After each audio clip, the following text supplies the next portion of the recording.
Hello everyone. So I am back again.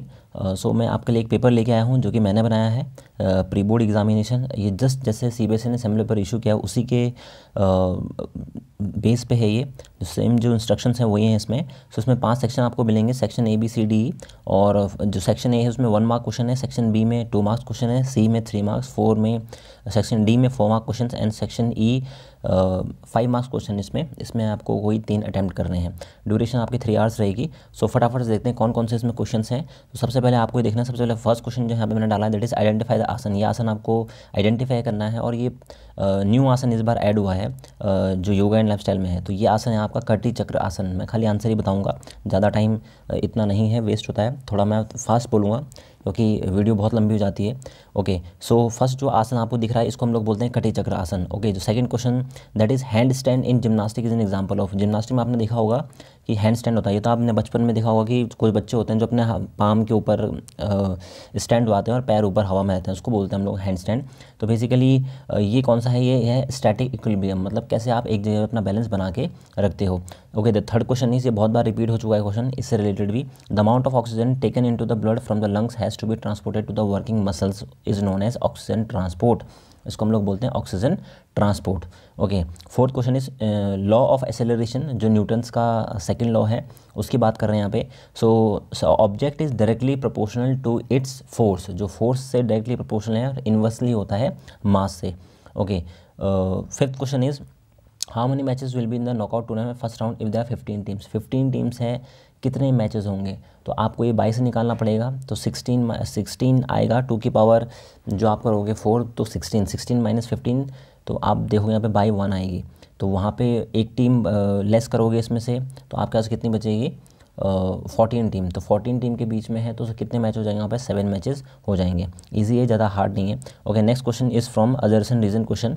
So law of momentum is the rate of change of velocity of an object is directly proportional to the force applied inversely proportional to the mass applied. ये बिल्कुल correct है, ये बिल्कुल सही है। And reason इसका देखते हैं क्या है कि an athlete pushes the starting block backward is the result athlete push forward. ये भी बिल्कुल सही है और ये न्यूटन्स का थर्ड लॉ है और एजर्सन में न्यूटन का सेकेंड लॉ पूछा है। तो ये दोनों सही हैं, बट जो आर है वो उसको करेक्ट एक्सप्लेन नहीं कर पा रहा है एक को, क्योंकि वो न्यूटन का थर्ड लॉ है। सो आंसर आपका बी हो जाएगा। Okay, violence in a match by Spectator is a type of. हमने एग्रेशन पढ़ा है, मैंने काफ़ी जो डिस्कस भी किए हैं अपने वीडियोस में, टॉपिक्स में। सो एग्रेशन में हम प्लेयर्स को इन्वॉल्व करते हैं, स्पोर्ट्स में स्पोर्ट्स पर्सन एथलीट को इन्वॉल्व करते हैं, लेकिन यहाँ पे वायलेंस किसकी बात कर, स्पेक्टेटर्स की, जो मैच देखने के लिए आते हैं उनका। तो उनका कोई हमें मतलब नहीं है उनके वायलेंस से। तो इसमें जो ऑप्शन आएगा वो है none of these. Hostile instrumental ये प्लेयर्स के होता है। Okay, what is the full form of BMR, मैंने अभी रिसेंटली वीडियो बना रखी है, ये न्यू टॉपिक ऐड हो रखा है इस बार, basal metabolic rate. So special Olympics begin in India from, जो स्पेशल ओलंपिक्स हैं वो कब हुए थे, 2001 में ये इंडिया में स्टार्ट हुए थे। Okay, next question is advantages of round robin tournament. जो राउंड रॉबिन टूर्नामेंट है, लीग टूर्नामेंट है, उसका एडवांटेज क्या है कि जो रियल स्ट्रॉन्ग टीम्स होती है वो वहाँ से डिसाइड निकलती है। नॉकआउट में कभी कभी किस्मत अच्छी होती है तो वीक टीम भी जीत जाती है और स्ट्रॉन्ग टीम बाहर हो जाती है किसी भी रीज़न से, लेकिन लीग टूर्नामेंट में ऐसा नहीं होता है। तो इसलिए ऑप्शन डी इसका करेक्ट आंसर है। Okay, next question is marasmus is cause by deficiency of. Marasmus एक डिजीज़ होती है, किसकी कमी से होती है, प्रोटीन की कमी से होती है।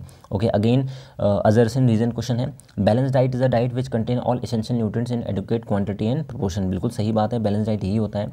रीज़न क्या है इसका, requirement of food depends upon age, type of work etcetera. जो फूड है उसके रिक्वायरमेंट है वो एज पे भी वो डिपेंड करता है, आप किस तरीके का काम करते हो, आप जिसमें एनर्जी ज़्यादा एग्जॉस्ट हो रही है तो आपको ज़्यादा इसमें चाहिए। तो कहीं ना कहीं दोनों बिल्कुल सही हैं, लेकिन जो आर है वो करेक्ट एक्सप्लेन नहीं कर पा रहा है, क्योंकि हम ऊपर बैलेंस डाइट की बात कर रहे हैं और यहाँ ये बात कर रहे हैं कि रिक्वायरमेंट की बात कर रहे हैं। तो इसलिए ऑप्शन बी बिल्कुल इसका करेक्ट आंसर होगा। Okay, so which of the following do not have nutritive properties. Nutritive property किस में नहीं होती हैं, वाटर में नहीं होती है। कार्बोहाइड्रेट, प्रोटीन, वाइटामिन्स, इनमें सब हमारी न्यूट्रिटिव प्रॉपर्टी मिलेगी आपको। Okay, 14 question is precaution of dash should be followed if we have a postural deformity of round shoulder. Round shoulder में आपने देखा होगा कि कंधे आगे की तरफ आते हैं, बेंट हो जाते हैं, राउंड शोल्डर राउंड शेप में आ जाएंगे। तो जितना आप टाइट फिटिंग क्लोथ्स पहनोगे तो उतना प्रॉब्लम होगी, तो अवॉइड करना है to wear tight fitting clothes. Okay, next question यहाँ पे आ रहा है, इन क्रिकेट की हम लोग बात कर रहे हैं यहाँ पे, the force exerted by the bat in the ball the higher is the speed with which the ball moves toward the boundary. This is an application of law of motion given by Newton. तो basically कहना ये चाह रहे हैं यहाँ पे कि bat पे जितनी स्पीड से बॉल लगी उतनी स्पीड से जाएगी। तो ये न्यूटन का थर्ड लॉ है एक्शन रिएक्शन का, जिसको हम काउंटर फोर्स भी और हम लोग बोलते हैं। Okay, next question is match the following. तो मैच द फॉलोइंग यहाँ पे आपको देखना पड़ेगा। तो starting of menstrual cycle, menstrual cycle जब स्टार्टिंग होती है तो उसको हम क्या बोलते हैं, उसको मतलब हम लोग मिना के। सो तो फर्स्ट का ऑप्शन यहाँ पे 4 होगा। देन ईटिंग डिसऑर्डर, यहाँ पे ईटिंग डिसऑर्डर हम लोग अगर बात करते हैं तो ये किस में आता है, ये जो फीमेल एथलीट ट्रायड है थर्ड, उसका जो थर्ड ट्रायड है उसमें आता है ये। एमनोरिया इसमें आता है हमारा सेकंड ट्रायड में, और ऑस्टोपोरोसिस आता है हमारा फर्स्ट ट्रायड में। तो इसके अकॉर्डिंग हमारा सी ऑप्शन बिल्कुल सही होगा। ओके, नेक्स्ट अगेन यहाँ पे मैच द फॉलोइंग क्वेश्चन यहाँ पे। तो बेसिकली यहाँ पे डिफॉर्मिटीज़ है, कौन से आसन ऐसे हैं जो उसको ठीक कर सकते हैं। तो राउंड शोल्डर की अगर आप बात करोगे तो चक्कर आसन उसके लिए बिल्कुल बेटर है। लोवर्डोसिस की अगर आप बात करोगे तो halasana will be the beneficial. Kyphosis dhanurasana is beneficial, and for flat foot vajrasana is the proper asana. तो C is the right option. Okay, 18 question यहाँ पे है हमारा जो टेस्ट एंड मेजरमेंट से है। सो जो आर्म कल टेस्ट है, बेसिकली ये सीनियर सिटीजन के लिए टेस्ट है। तो जो आर्म कल टेस्ट है वो क्या किस चीज़ को मेज़र करता है इसमें, सो वो करता है हमारा स्ट्रेंथ को, जो अपर बॉडी स्ट्रेंथ है उसकी। बैक स्ट्रेस है ये फ्लेक्सिबिलिटी, जो ऑप्शन 4 बिल्कुल सही होगा इसमें। ओके, देन बात करते हैं प्लेट टैपिंग टेस्ट, ये बच्चों के लिए होता है। जो आप साई खेलो इंडिया फिटनेस टेस्ट इस बार इंक्लूड हुआ है उसके लिए होता है। तो उसमें हम देखते हैं स्पीड कितनी हमारे लिम्स की कितनी स्पीड, बच्चों के लिम्स की स्पीड कितनी है। ओके, पार्शियल कलअप, ये इसको हम सिटअप्स भी क्रंचेस भी बोलते हैं। तो ये कहीं ना कहीं एंड्योरेंस को, एब्डोमिनल एंड्योरेंस को मेजर करता है। So these are the right answers. Okay, अब हम लोग चलते हैं सेक्शन बी में, विच इज़ ऑफ 2 मार्क्स। तो मैं कोशिश करूँगा कि आपको जल्दी जल्दी समझा सको इस चीज़ के बारे में। सो पहला क्वेश्चन है कि आपको कोई भी 4 इफेक्ट्स लिखने हैं एक्सरसाइज के, कि एक्सरसाइज का क्या रेस्पिरेटरी सिस्टम पे इम्पैक्ट पड़ता है। तो मैं यहाँ पे अगर आप देख सकते हैं रेड कलर में लिखा भी है कि बहुत सारे इफेक्ट पड़ते हैं, कि जो हमारे अनयूज्ड एल्वोलीज होते हैं वो एक्टिव हो जाते हैं, वाइटल एयर कैपेसिटी बढ़ जाती है, रेसिडुअल एयर वॉल्यूम बढ़ जाता है। ये जो प्लस है मतलब इंक्रीज़ होना है, और माइनस है वो तो डिक्रीज़ होना है यहाँ पे। सो यहाँ पे डिक्रीज़ होगा रेट ऑफ रेस्पिरेशन, लंग्स की आपकी एफिशिएंसी बढ़ जाएगी, इंक्रीज़ होगी लंग्स की efficiency.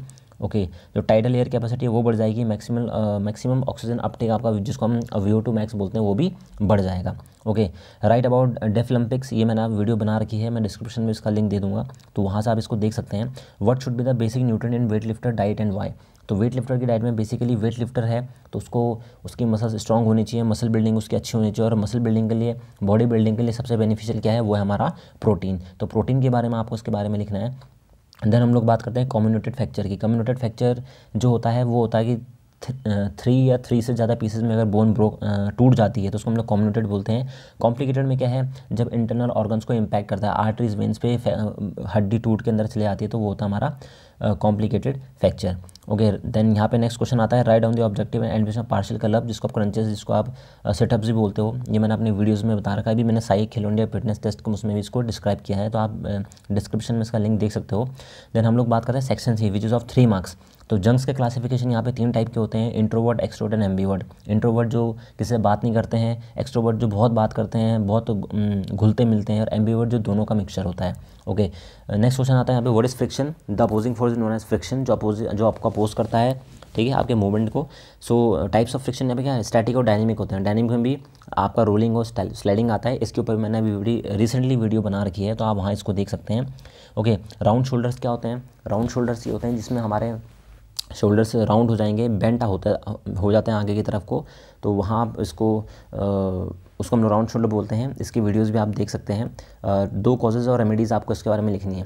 So next question is explain senior citizen test for aerobic endurance. Aerobic endurance senior citizen के लिए कौन सा ऐसा टेस्ट है जो एरोबिक एंड्योरेंस को मेजर करता है। वो हमारा 6 मिनट वॉक टेस्ट, जिसमें आपको 50 यार्ड का डिस्टेंस सीनियर सिटीजन को कवर करना है। ये मेरी वीडियोज़ में है, मैं आपका पूरा सोल्यूशन यहाँ पर नहीं बता सकता हूँ।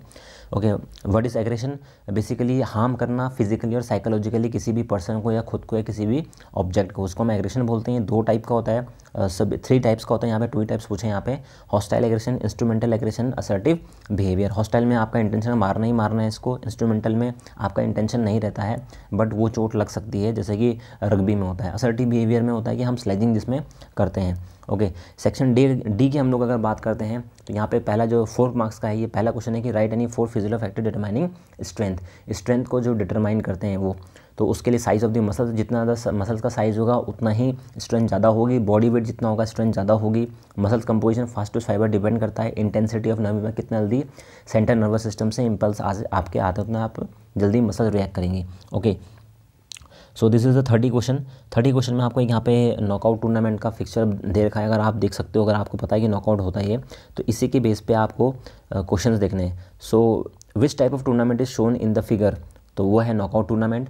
सो what is the formula for calculate number of byes in upper half. Upper half के लिए हम लोग बाइज के होता है number of byes -1/2, number of byes -1/2। Okay, so what is the formula for teams in upper half. Upper half के लिए teams के लिए फॉर्मूला क्या है, n+1/2। Okay, so next is what is the formula for calculate number of byes. अगर आपको by calculate करनी है तो उसके लिए फॉर्मूला क्या है, तो उसके लिए 2 की power n minus number of teams, ये आपका फॉर्मूला, ये मैंने लिखा नहीं यहाँ पे। ओके, चलो आगे बढ़ते हैं यहाँ पे। सो नेक्स्ट यहाँ पे केस स्टडी जो क्वेश्चन है दैट इज़ आपको एक पिक्चर दे रखी है यहाँ पे, आपको देखोगा 3 स्टूडेंट A, B और C है यहाँ पे।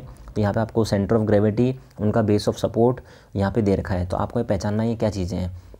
ओके, सो पहले अगर हम लोग बात करते हैं यहाँ पे, तो फर्स्ट जो ए है that is the standing position of student A. Student A को आप लोग देखिए, उसमें इसकी पोजीशन क्या है। देखो इसमें क्या है, इसकी जो सेंटर ऑफ ग्रेविटी बहुत हाई है, अगर आप इसके कंपैरिजन में देखोगे तो इसकी सेंटर ऑफ ग्रेविटी यहाँ पे है, इनकी यहाँ पे है और इनकी और नीचे, तो हाई सेंटर ऑफ ग्रेविटी है। और जब सेंटर ऑफ ग्रेविटी हाई होती है तो स्टेबिलिटी क्या होती है, बिल्कुल लो हो जाती है। जितना सेंटर ऑफ ग्रेविटी डाउन रहेगी स्टेबिलिटी उतनी बढ़ती जाएगी। तो ओके, तो राइट आंसर यहाँ पे आपको थर्ड ऑप्शन है, जो मैंने हाईलाइट भी करा येलो से। ओके, चलो हम लोग देखते हैं नेक्स्ट क्वेश्चन जो है, the standing position of students B. Student B है, उसकी पोजीशन आप देख सकते हैं यहाँ पे। तो इसकी जो सेंटर ऑफ ग्रेविटी क्या है, लो है। अगर आप देखोगे इसकी क्या है, ये थोड़ा बेंड हो रखा है, तो इसकी सेंटर ऑफ ग्रेविटी लो है, और जितना सेंटर ऑफ ग्रेविटी लो रहेगा उतनी स्टेबिलिटी होगी। और बेस भी इसका अच्छा खासा है, अगर आप इसका बेस देखोगे, इसकी जो सेंटर ऑफ ग्रेविटी है वो अगर आप देखोगे तो यहाँ पे है, और बेस इसके पास काफ़ी अच्छा खासा है इसका। तो बेस जितना ज़्यादा होगा उतनी ही स्टेबिलिटी बनी रहेगी। तो option 1 will be the correct answer. अब हम लोग स्टूडेंट सी पे चलते हैं, क्वेश्चन में देखते हैं स्टूडेंट सी क्या है। So standing position student C shows, तो देखो इसमें आप देख सकते हो ये और ज़्यादा झुक रखा है, डाउन है। तो इसकी जो सेंटर ऑफ ग्रेविटी वो बहुत लो है, और जो लाइन ऑफ ग्रेविटी है वो बिल्कुल सेंटर में आ रही है। जो लाइन ऑफ ग्रेविटी बिल्कुल सेंटर में आ रही है, is in the centre of base. तो बिल्कुल ये जो ऑप्शन सी का जो फर्स्ट है वो बिल्कुल करेक्ट है। ओके, देन लास्ट जो पार्ट है हमारा सेक्शन ई पे चलते हैं हम लोग, ये जो 5 मार्क्स का है। तो पहला क्वेश्चन यहाँ पे प्रोजेक्टाइल, कोई भी ऑब्जेक्ट आप एयर में थ्रो करते हो under the action of gravity और एक्यूट एंगल से कम, तो उसको हम लोग बोलते हैं प्रोजेक्टाइल। ओके, ये मैंने अभी रिसेंटली वीडियो बना रखा है, आप इसको देख सकते हो। कोई भी 2 ऐसे फैक्टर्स हैं जो उसको अफेक्ट करते हैं। स्पिन है, इसमें एयर रेजिस्टेंस होता है, एंगल ऑफ प्रोजेक्शन होता है, आप किस हाइट से उसको रिलीज़ कर रहे हैं वो भी इस पर डिपेंड करता है। Okay, so next is what is amenorrhoea. ये भी मैंने वीडियो काफ़ी बार बना रखा है, आप देख सकते हो। इसमें जब 3 मंथ तक या मेंस्ट्रुएशन साइकिल नहीं होती है, पीरियड्स नहीं होते हैं, तो उसको हम एमनॉर्मिया बोलते हैं। कौन कौन से ऐसे फैक्टर्स हैं जो इसको इम्पैक्ट करते हैं, इन्हांस करते हैं। डाइट प्रॉपर तरीके से ना लेना, कैलोरीज प्रॉपर तरीके से नहीं लेना, ये बहुत सारे फैक्टर्स आते हैं which I have already discuss in my previous videos, वहाँ आप इसको देख सकते हैं। Okay, describe the function of sports management. Sports management के फंक्शंस कौन कौन से होते हैं, ये होता है हमारे प्लानिंग, ऑर्गेनाइजिंग, स्टाफिंग, डायरेक्टिंग और कंट्रोलिंग। इसके ऊपर मैंने अभी वीडियो बनाना है, तो आई होप सो मैं बहुत जल्दी आपके सामने लेके आऊँगा। बट मैं फिर भी आपको बता दें कि 5 फंक्शंस होते हैं, planning, organising, staffing, directing and controlling. Planning आपने पढ़ा ही होगा। ओके, लास्ट क्वेश्चन आ रहा है, list down any 4 asanas use for prevention of hypertension. कोई भी 4 आसन आपको लिखने हैं। मैंने यहाँ पे बहुत सारे आसन लिख के दे रखे हैं। तड़ासन, कटिचक्र आसन, उत्तान पादासन, अर्धहलासन, सरला मत्स्यासन, गौमुखासन, उत्तान मांडुकासन, वक्रासन, भुजंगासन, मकरासन, शवासन, नाड़ी शोध प्राणायाम और शीतली प्राणायाम। तो ये कोई भी 4 आप इसमें से लिख सकते हो, लेकिन इसमें से आपको उसका प्रोसीजर एक with the help of stick diagram आपको बताना पड़ेगा। बोर्ड एग्जाम में भी ऐसे ही आएगा। कोई भी प्रोसीजर आप लिख सकते हो, उसके प्रोसीजर क्या है, उसके कॉन्ट्राइंडिकेशंस क्या हैं, बेनिफिट्स क्या हैं, और एक स्टिक डायग्राम आपको बनाना पड़ेगा। सो ये एक पेपर है जो मैंने खुद बना रखा है। ये प्री बोर्ड का है, बेसिकली मैंने प्री बोर्ड के लिए बनाया था ये। तो आई होप सो आपको पेपर अच्छा लगा होगा। बिल्कुल CBSE के पैटर्न पे फॉलो कर रखा है मैंने। जैसे जैसे क्वेश्चंस वहाँ पे हैं वैसे ही वैसे आएंगे। क्वेश्चन आपको रिपीट नहीं मिलेगा, मैं ये कह सकता हूँ, ये बता देता हूँ आपको। एक क्वेश्चन आई थिंक प्रोटीन वाला रिपीट होगा था, अदरवाइज़ बाकी कोई रिपीट नहीं होंगे। तो आगे भी मैं और पेपर लेके आ रहा हूँ, मैं बहुत सारे प्रैक्टिस पेपर डालता हूँ, आप उसको करिए। कोई भी अगर डाउट होता है, किसी को कोई भी चीज़ समझ में नहीं आ रही है, आप कॉमेंट सेक्शन में पूछ सकते हैं।